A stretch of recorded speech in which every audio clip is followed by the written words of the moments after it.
Hi అండి, welcome to Kranti recipes. నేను మీ క్రాంతి. ఈరోజు నేను చేయబోతున్న రెసిపీ వచ్చేసి గులాబీ గుత్తులండి. దానికి కావాల్సిన పదార్థాలు ఇవన్నీని. ఇదిగండి వరిపిండి. ఇది ఒక పావు తీసుకున్నానండి వరిపిండి. ఇది మైదా పిండి అండి, ఇది ఒక పావు అండి.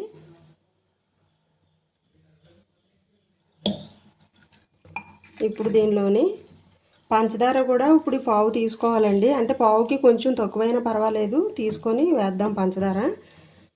కొంచెం అంత సాల్ట్, టేస్ట్ కోసం సాల్ట్. ఇది వంట సోడా ఉంటుంది కదండి, ఆ వంట సోడా అండి, కొంచెం వేసుకోవాలి. ఇదిగండి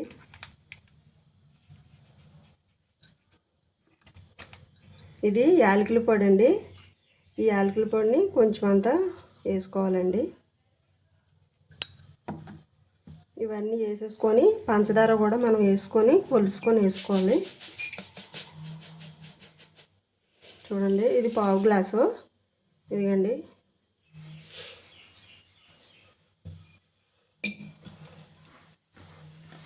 ఇప్పుడు ఇవన్నీ ఇలా వేసేసుకొని ఒకసారి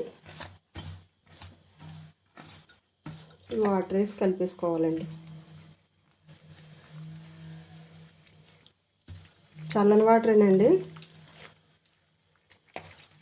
ఇదంతా కలిపేసి మరలా ఒకసారి చూపిస్తాను మీకు.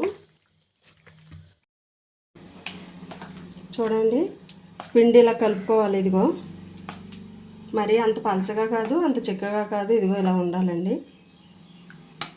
ఇప్పుడు మనం దీన్ని కలిపేటప్పుడే మనం పెనం పొయ్యి మీద పెట్టుకొని ఆయిల్ వేసుకొని ఈ గుత్తుని ఇందులో పెట్టుకోవాలండి. దానివల్ల ఏంటంటే ఈ గుత్తు బాగా వేడవుతుంది. వేడవడం వల్ల దీనిలో ముంచి వేస్తే వెంటనే గుత్తుని పట్టుకున్నది కాలి వదులుతుందండి. అలా చేస్తే బాగా వస్తాయి గుత్తులు. ఇప్పుడు నూనె వేడైపోయింది కాబట్టి ఆయిల్ వేడైపోయిందండి, గుత్తు కూడా వేడైపోయింది. ఇప్పుడు ఇందులో ఇలా ముంచుకొని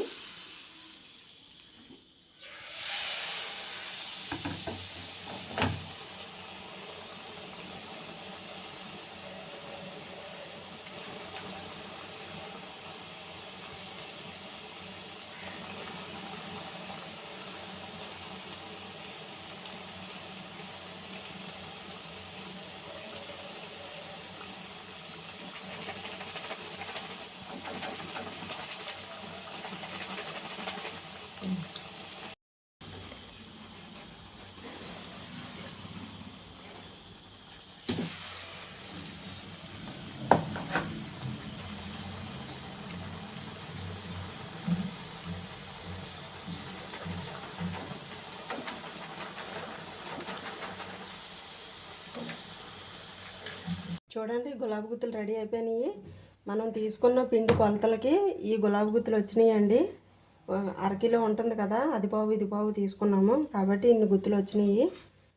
ఇలాగే మీరు కూడా ప్రిపేర్ చేయండి. ఎలా వచ్చాయి అనేది మాకు కామెంట్ రూపంలో తెలియచేయండి.